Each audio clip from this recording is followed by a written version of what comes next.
o bir büyük yazıcıydı. Özünün eserlerinden, salmaklı eserlerinden, terin mündericeli eserlerinden Kırım Tatar edebiyatına değerli hisse koşan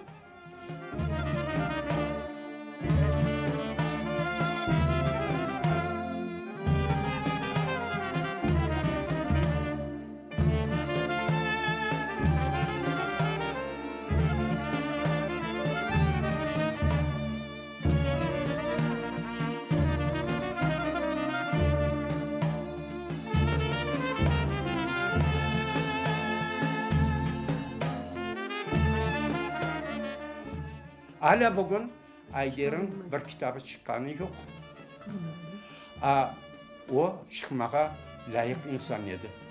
Onun birkaç eserlerini Bekim'de planga koydurup bir tomluk değildi. Bir iki tomluk eserlerini çıkarmak gerek. Çünkü onun için kimse ardından yüreceği yok. Şapkalayacağı yok. Büyük asabalık kaldırdı. O balasına, kızına degen değil, halka kaldırdı o asabalıkını.